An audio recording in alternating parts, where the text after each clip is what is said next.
genocide. You are complicit in genocide of the Palestinian people. You are complicit. Come on, Eddie. Eddie, help us. Eddie, help us save them. Come on, Eddie.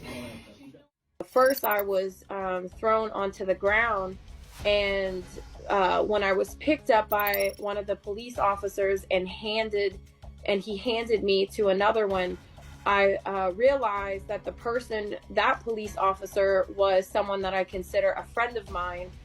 And so you can hear me in the video calling out to Eddie. His name is Eddie. And I was just so distracted by the fact that someone that I would consider a friend of mine was actually arresting me, as you can see in the video footage, just being so physically aggressive with me.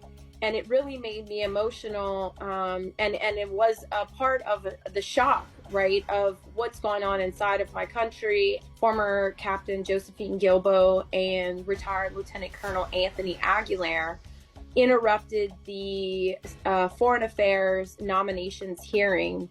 The Senate committee, this is the Senate side of the House, sound the alarms about the U.S. government being complicit in genocide, sounding the alarms in this urgent way right now because of the invasion going on inside of Gaza City.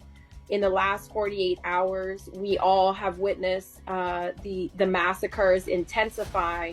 And last week, we had a conversation anticipating that this would happen. I served the United States Army for over 17 years, and I followed and trusted these institutions of my government so blindly, believing the things that my government was saying, believing the things that the military were saying, and even our media.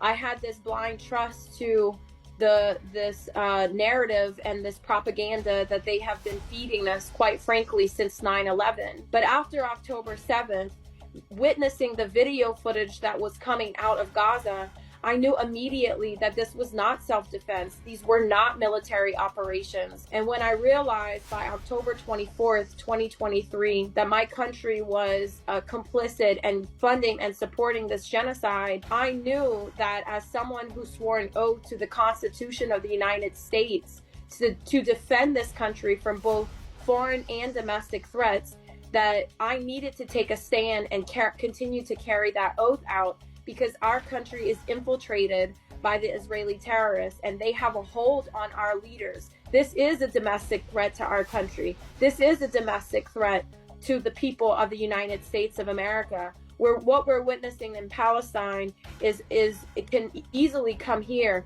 And so I know that as a veteran who served in the war machine, who was a part of this military industrial complex, that I have a duty and responsibility to speak out against what is happening to the Palestinians with my tax dollars. I have a message for those who are listening in the Middle East. I want you to understand that here in America, we have come to the realization that our government has been lying to us and brainwashing us with propaganda about the region of the Middle East, about the people within the Middle East, about the culture, and even about the religion of Islam.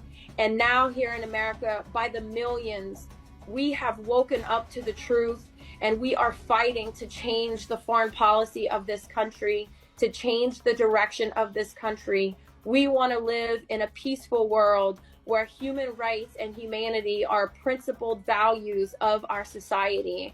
And we're not going to stop fighting here in America until these corrupt politicians either listen to us or are voted out. And we're not going to stop fighting until our country and our people recognize that people in the Middle East are human beings who are mothers and fathers and children, and that they deserve a life of peace, and that they deserve basic human rights just like anyone else in this world. She's free! Free Palestine!